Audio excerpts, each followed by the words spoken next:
Hello students, मैं start कर रही हूँ आपकी एसएसटी क्लास। सो हम करते हैं अपना चैप्टर अपने पास्ट के बारे में। ठीक है, जैसा कि हम पास्ट के बारे में स्टडी कर रहे हैं ना, तो पास्ट के लिए हम अब स्टार्ट करते हैं आगे। कल मैंने यहाँ तक आपको पढ़ा दिया था, आज मैं यहाँ से पढ़ा रही हूँ। Locate the Ganga and its tributary call the Son. ये यहाँ पे मैप दिया गया है, इसमें से आपको क्या करना है, जो गंगा है उसको आपको लोकेट करना है, बताना है। एंड इट्स ट्रिब्यूटरी कॉल्ड सोन, और इसकी जो ट्रिब्यूटरी है यानी कि इसकी जो सहायक नदी है वो सोन है उसका नाम। It ends in ancient times. The area along this river to the south of the Ganga was known as Magad.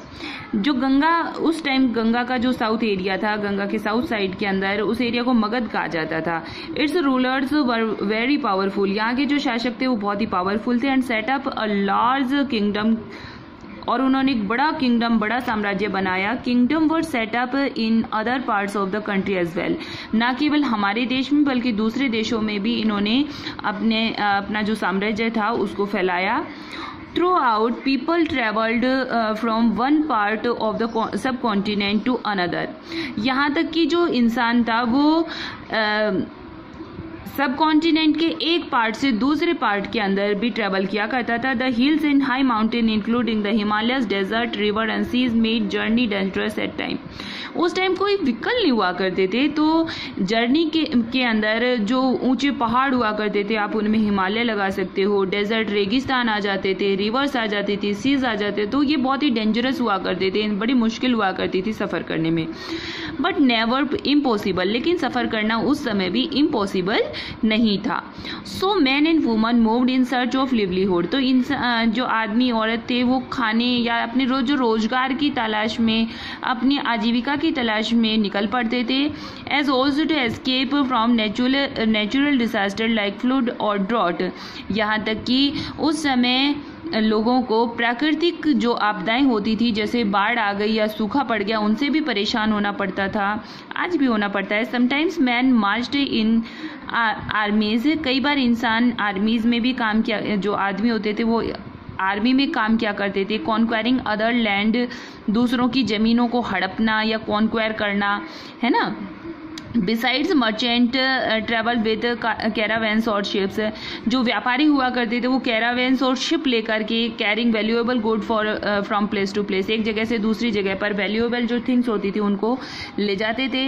And religious teacher walked from village to village. जो धर्म शिक्षक हुआ करते थे, जो धर्म की शिक्षा दिया करते थे, वो गांव जा करके, टाउन जा करके, और stopping to other instruction and advice on the way. वो सिखाते थे लोगों को कि धर्म की राह पर चलो। Finally some people perhaps travel driven by a spirit of adventure. कुछ लोग थे जो मतलब उनके जैसे होता है ना, कईयों को शौक होता है कुछ नया करने का, एडवेंचर करने का, तो उस स्पिरिट से भी निकलते थे। वांटिंग टू डिस्कवर न्यू, वो कुछ नया खोज करना चाहते थे। एंड एक्साइटिंग प्लेसेस, और ऐसे ही एक्साइटिंग प्लेसेस पर जाते थे जहां पर कुछ नया मिल सके। All these led to the sharing of ideas between people. तो ये सभी जो हैं फिर वो उनको जो भी नए उनको विचार जो भी नई चीज़ें मिलती थी, उनके वो व्यूज जो थे वो शेयर किया करते थे लोगों के साथ में। Why do people travel nowadays. आजकल इंसान ट्रेवल क्यों करता है? Look at the map once more. एक बार मैप को फिर से देखो। Hills, mountain and seas from the natural frontier of the subcontinent. तो आप उसका जो सब कॉन्टिनेंट है इसका फ्रंटियर देखो, इसका सीमांत हिस्सा देखो। While it was difficult to cross these frontiers. यहाँ इन जगहों से निकलना बड़ा ही मुश्किल था, क्योंकि जो हमारे फ्रंटियर्स हैं वहाँ पर बड़े बड़े पहाड़ हैं, समुद्र हैं, है ना। तो these who wanted could and did scale the mountain and cross the seas. तो क्या करना पड़ता था? पर्वतों को पार करना पड़ता था, समुद्र को पार करना पड़ता था। People from across the frontier also came into subcontinent settled here. इंसान जो था इन फ्रंटियर्स को क्रॉस करके और इस सब कॉन्टिनेंट में एंटर करके यहाँ पे सेटल भी हुए हैं, दूसरे कॉन्टिनेंट से जो आते थे। These movements of people enriched our culture tradition। ये जो मूवमेंट्स हैं लोगों के, ये हमारे कल्चर ट्रेडिशंस को क्या करते हैं? एनरिच करते हैं। people have shared new ways of carving stone, composing music and even cooking food over several hundreds years.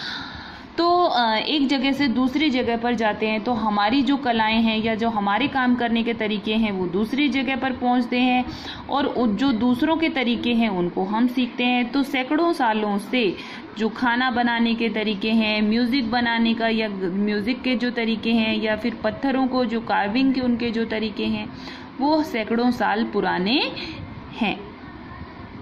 ठीक है, तो आज इतना ही। आपको क्या करना है, यहाँ तक आपको स्टडी करना है, इससे आगे मैं आपको कल पढ़ाऊंगी। Okay students, thank you, bye, have a nice day.